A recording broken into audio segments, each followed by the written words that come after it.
Hello tout le monde, j'espère que vous allez bien. Je reviens en ce dimanche 14 mars pour un reading vlog sur le tome 2 de la saga Abhorsen ou The Old Kingdom. J'ai entendu les deux, donc c'est l'Iraël. Vous avez sûrement déjà vu passer le premier tome Sabriel sur ma chaîne, même à plusieurs reprises parce que je l'ai lu 2 fois ce premier tome.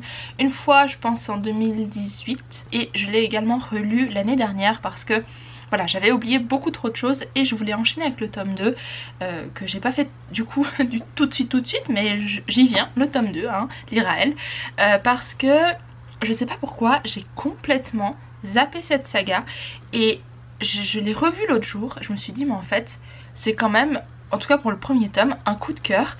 Pourquoi est-ce que j'ai pas continué? Alors je vais d'abord vous rappeler un petit peu de quoi ça parle Sabriel. L'univers est captivant pour moi, c'est le point fort. Avec les personnages, je reviens sur ça dans un petit moment, mais on va suivre donc cet univers où la magie et la nécromancie et plein d'autres types de magie en fait existent au sein même de notre univers à nous.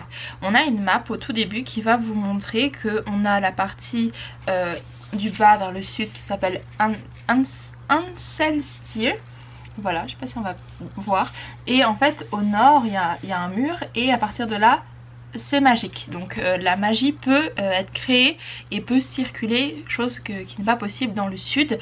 Et du coup c'est une partie très obscure où les gens n'osent pas aller à part ceux qui y habitent, mais c'est un mystère si on veut pour ceux qui habitent au sud. Ils croient pas du tout à la magie ou quoi que ce soit, donc c'est vraiment très intéressant d'avoir ce contraste.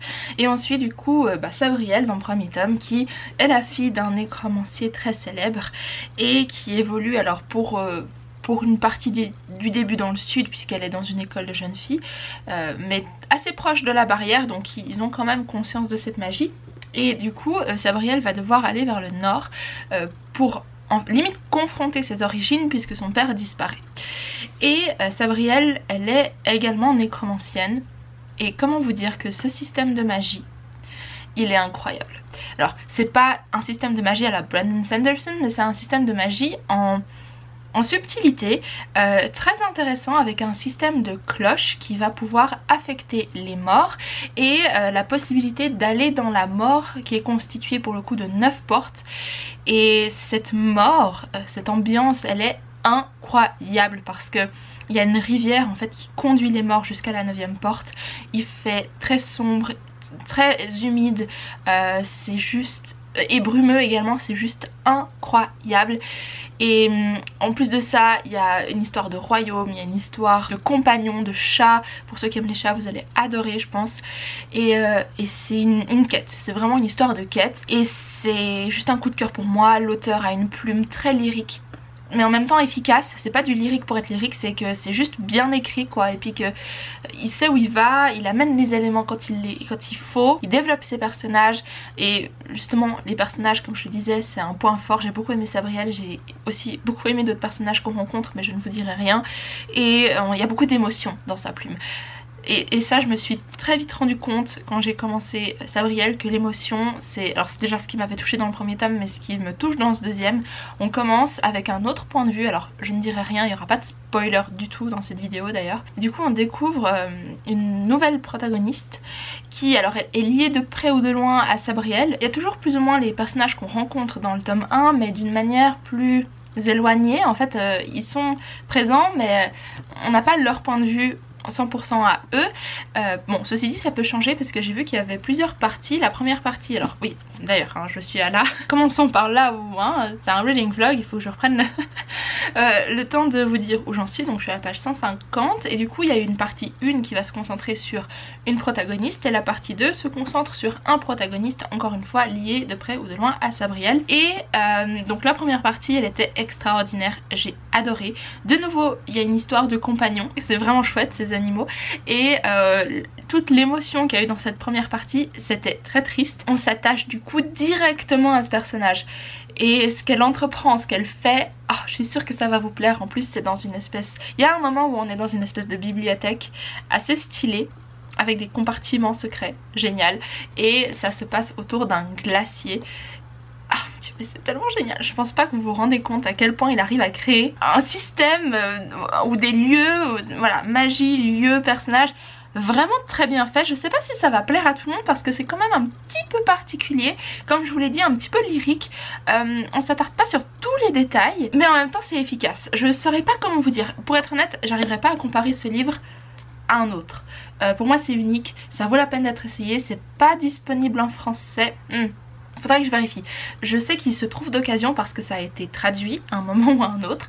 Je sais juste pas s'ils sont encore en production. Si je trouve des infos, je vous mettrai ça dans la barre d'informations en dessous pour vous dire voilà ça existe, vous pouvez le trouver là. Ou alors si vous voulez d'occasion, j'essaierai de vous trouver quelques sites. Pour moi c'est une saga qui est pas assez connue mais qui est génial. Alors je reviendrai plus tard pour vous dire au niveau du plot comment ça évolue, mais pour moi il y a de l'action, il y a des personnages, il y a un univers et c'est tout ce qu'il me faut. Et regardez-moi d'ailleurs cette couverture, j'essaie de vous montrer, mais en fait vous voyez il y a des reliefs et ça c'est une des sortes de magie qu'on rencontre dans cet univers. Il y en a deux principalement, trois si on considère, enfin si on élargit un petit peu les critères de ce qui constitue une magie, mais waouh, juste waouh waouh waouh. Et alors déjà on fait pas tout à fait le tour de cette magie et de cet univers dans Sabriel. Vous voyez comme il est plus court, attendez je vais vous montrer. Il est beaucoup plus court que le 2, mais on a quand même un bon aperçu de ce que c'est, du royaume aussi. Mais dans le 2 j'ai l'impression que ça va être approfondi et j'ai hâte. Parce que dans le 1 je trouve qu'on est très centré sur Sabriel. C'est normal, c'est la quête de départ qui lance le tout. Et dans celui-ci on commence à avoir plusieurs points de vue et je pense que ça va être la recette gagnante pour étoffer cet univers du Old Kingdom qui est juste génial. Génial, génial, génial. Même si c'est pas tout à fait joyeux parce qu'il y a quand même des morts qui se baladent un peu partout, mais c'est intéressant. Donc vraiment, je vous tiens au courant, hein, comme d'habitude je ferai 3 clips et on verra ce que ça donne, mais pour le moment je suis hyper emballée et comme je l'ai dit c'est une série qui est pas assez connue selon moi, donc vraiment ça vaut la peine de jeter un œil si ça vous intéresse. Hello tout le monde, j'espère que vous allez bien. Je reviens aujourd'hui le jeudi 18 mars, oui, hier c'était à Saint-Patrick. Du coup je reviens faire un petit update par rapport à l'Iraël. Le voici, je suis à la page, alors j'attends la partie 3 déjà, donc à la page 343 et il me reste du coup juste, je pense, normalement la partie 3 à lire pour terminer l'Iraël, donc une centaine de pages.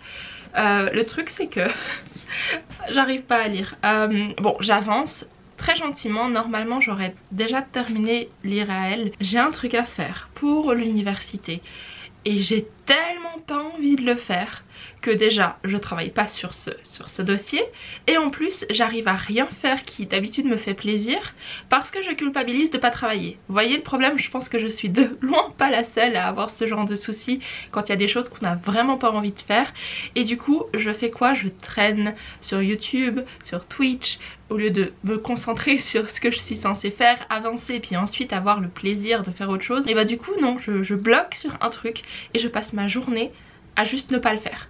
Et ça m'énerve parce que la faute elle vient de moi, ça vient tout de moi.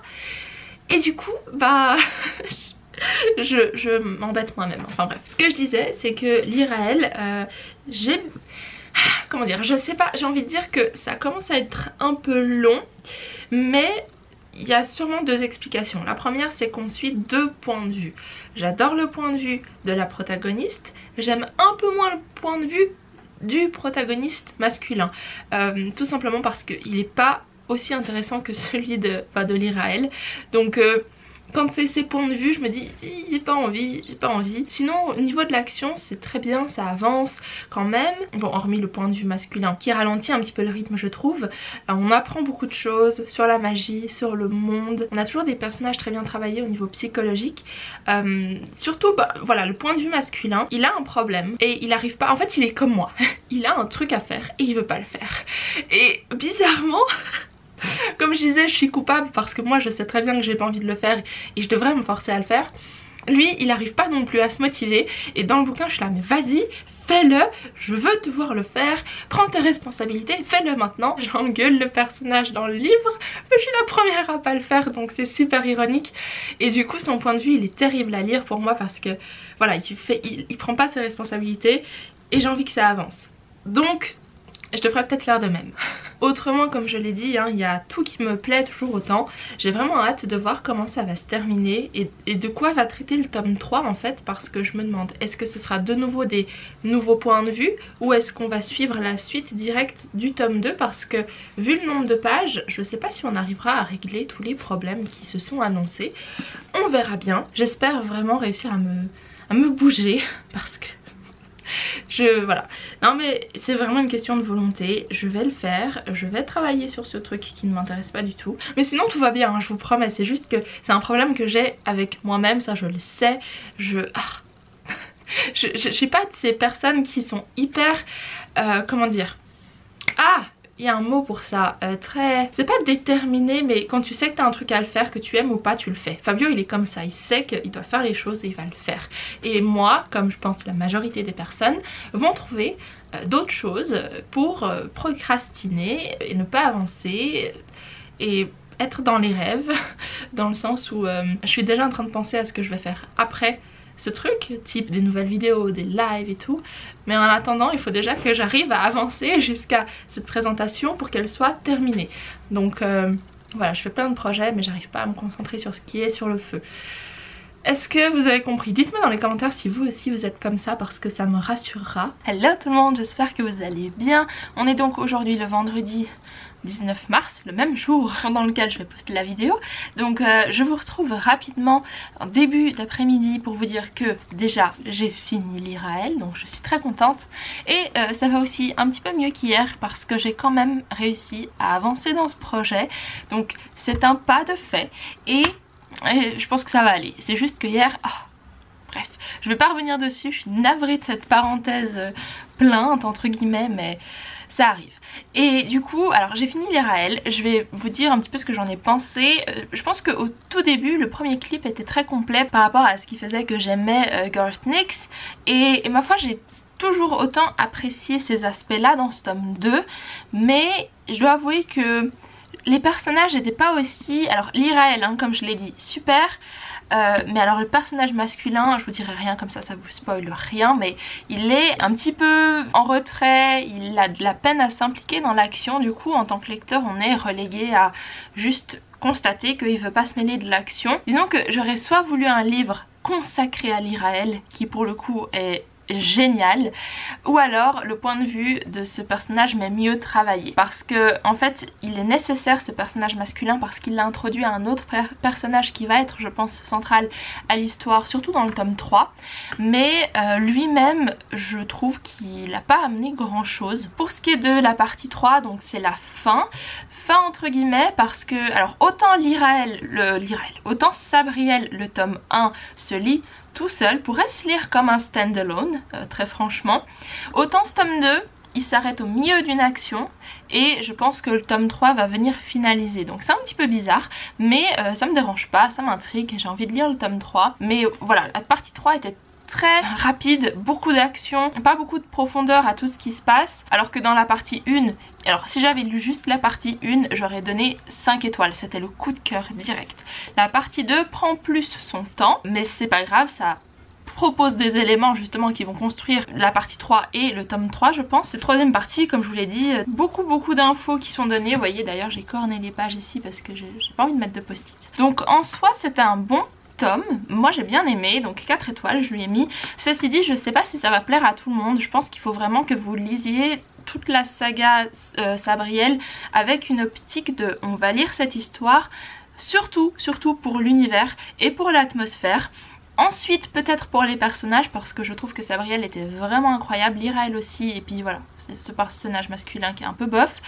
On verra dans le tome 3 ce que ça donne, est-ce qu'on va suivre les mêmes personnages, je pense, au vu de l'action qui a conclu le tome 2. Mais il faut pas lire cette saga pour une intrigue hyper travaillé dans le sens où pas que c'est mal fait, mais c'est juste que c'est vraiment pas le centre de l'histoire. Moi j'ai l'impression que c'est plutôt, en tout cas ce qui m'attire dans cet univers, c'est l'atmosphère, le système de magie et puis juste l'environnement qui est vraiment chouette, hein. On a quand même voilà, des endroits assez magiques qui me font un peu penser à l'Islande. Il y a les glaciers, il y a les cascades, donc vraiment je suis très bien dedans. Après l'histoire elle est chouette, ça se passe un peu vite, on n'a pas toutes les précisions qu'on aimerait peut-être avoir, il n'y a pas des retournements de situation incroyables, même si quoique à la fin de ce tome 2 il y a quand même un truc, bon je m'en doutais pour être honnête, mais voilà, j'étais contente, ça avance et j'ai hâte de voir où ça va aller. Donc vous l'aurez compris, je vous recommande quand même cette saga si vous avez envie de tester, si vous aimez les univers avec des bonnes atmosphères, un endroit magique avec un grand M où tout a l'air voilà, onirique, lyrique, très beau, très bien décrit et des personnages avec des pouvoirs assez stylés. Ah et surtout si vous aimez les animaux compagnons qui sont hyper ironiques et sarcastiques, voilà. Si vous aimez ce genre de compagnons, et ben vous allez adorer je pense cette saga parce que ces animaux qui parlent, ils sont géniaux, voilà. Donc c'est un petit élément que je vous mets là si ça vous intéresse, mais vraiment ça vaut la peine. Surtout que le tome 1 il peut se lire comme un stand-alone, hein, je l'ai dit, et comme ça vous n'avez pas un cliffhanger qui vous dit ah il faut lire la suite, puis du coup si vous n'avez pas trop aimé, ben voilà, vous terminez un premier tome qui se conclut plutôt bien, puis vous passez à autre chose ma foi. Mais je pense que si vous avez un peu les mêmes goûts de lecture que moi et que vous aimez, comme je vous l'ai dit, ces ambiances, ces atmosphères, et ben je pense que ça va vous plaire. Donc c'est tout pour ce reading vlog, je vais monter ce petit clip, mettre la vidéo en ligne, j'espère que ça va vous plaire. Sans surprise, ma prochaine lecture, bon elle est là-bas derrière, mais ce sera le tome 2 de la trilogie La Première Loi par Joe Abercrombie, donc voilà, je vous tease, mais je ferai un reading vlog également. Voilà, c'est tout, et sur ce, eh bien je vous fais plein de bisous, je vous souhaite plein de courage pour votre travail, pour l'université, pour peu importe ce que vous faites, parce qu'on en a tous et toutes besoin, hein. Et du coup, eh ben, je vous dis à bientôt, peut-être la semaine prochaine, je sais pas si j'arriverai à poster une vidéo mardi, je pense pas, dans le meilleur des cas je ferai un live, mais si c'est le cas je vous l'annoncerai sur Instagram, donc allez me suivre sur Instagram pour ces infos là, et sur ce, ben oui, plein de bisous et à très bientôt dans une nouvelle vidéo, bye.